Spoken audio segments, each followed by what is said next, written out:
I want to call to order the evening session of our continued meeting of the Nelson County Board of Supervisors, now at 7. First thing we have on the agenda are public comments. I don't have any public comments signed up on the... You have Heather. Well, oh, I'm sorry. I was looking at the wrong one. I looked at the wrong one. Okay. So then I will read the rules just very quickly. Speak in the microphone, give your name and address, address the board. You have 3 minutes. Dr. Liggins, the timekeeper, she'll let you know at 30 and at 0 when your time's up. If you get towards the end and she flags you, just wrap it up. And since you're the only one on, we're good. So anyway, Heather, you're the first on. The sign is new since last time I spoke. Yes. All right. Good evening, Heather Goodwin, 3434 Oak Ridge Road, Arrington, Virginia. Yes. You may or may not know why I'm here. My guess is you do know. Okay. Recently, we've become aware of the fact that there was a grant obtained by this county and by this board in 2020 for the smart scale funding of safety improvements, at least as it was proposed, at the intersection of Oak Ridge Road and 29. And hopefully you're all familiar with it, and I know some of you certainly are. This is not one of the intersections where people are getting killed in our county. In fact, in the 35 years I've been here, there's been no fatalities at that intersection. I don't even remember the last fender bender that happened at that intersection. However, we're all painfully aware of the few intersections we do have in this county that is more than double the fatality rate of the state average on these highways. In 2020, this board filed for and got a grant of $5.2 million for improvements on the intersection of Oak Ridge Road and 29. Again, under the guise that there was a safety concern there. Past history, for some of you may not be aware, the only thing that was going on in 2020 at that intersection would have been some of the events that we have at Oak Ridge and on the Lock and Farm adjacent to us. And if you're familiar with those events and the special events permit process that we go through, the road gets shut down for all of those events. It's required to be put into VDOT. VDOT puts out their regulations and their process. Road gets shut down, not at taxpayer expense. All those expenses are borne by the promoter of those events, and there is no traffic going in and out of there that's impacted. So somehow, miraculously, this intersection improvement of $5.2 million got proposed for safety and approved for that intersection.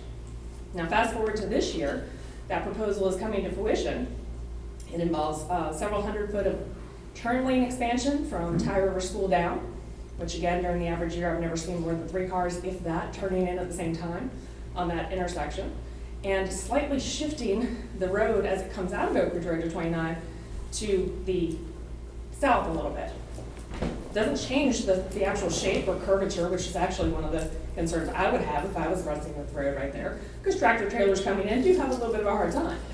But unfortunately, that curve's not changing. It's just moving over to allow for VDOT to grab easement space on one side of Oak Ridge Road and on the other side of Oak Ridge Road. I understand the board's hands are somewhat tied with this. Okay, it's a project that's been in place for several years now. I don't know why it takes 5 and 6 years to do this, but that's their time frame. My understanding of talking to VDOT at the recent Sheriff's Department safety meeting where this intersection, the grant was talked about, but it wasn't pinpointed as one of the safety concerns. It wasn't one of the fatality locations, because the board has the option to withdraw that request.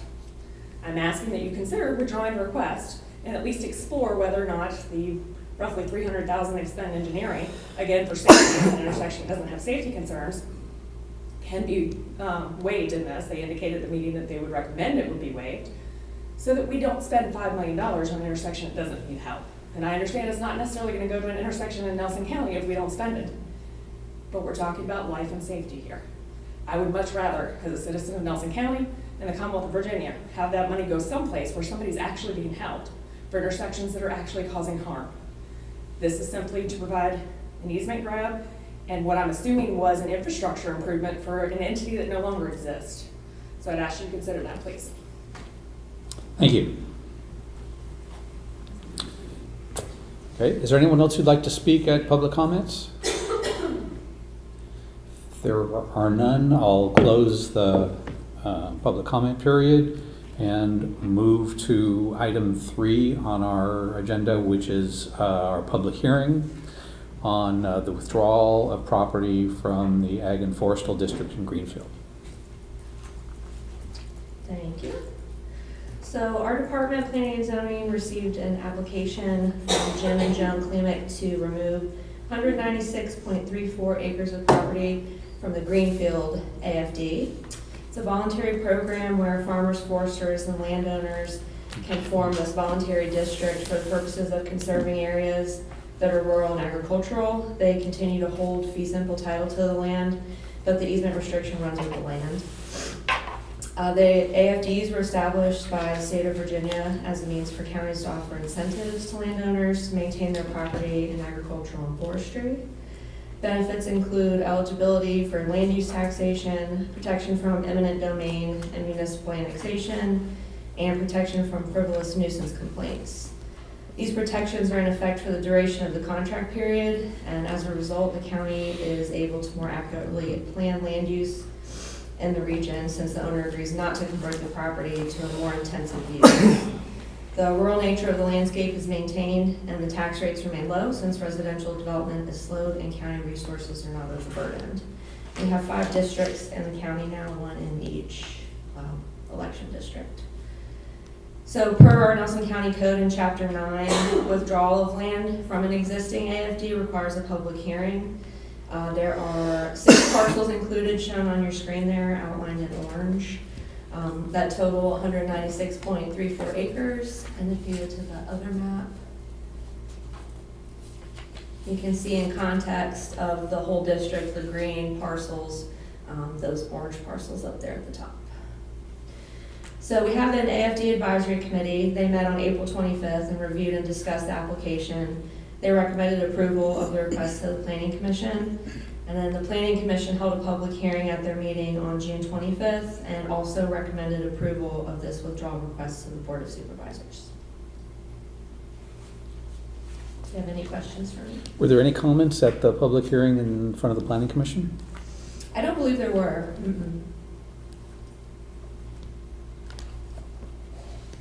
Other than Susan McSwain, who is on the AFD committee. Okay.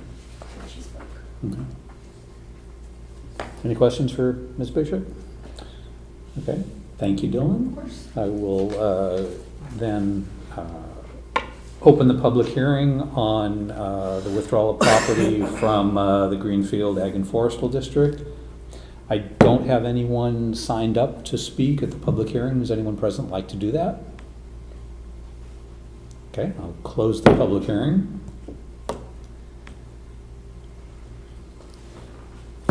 And do we need any action from the board on the on this public hearing?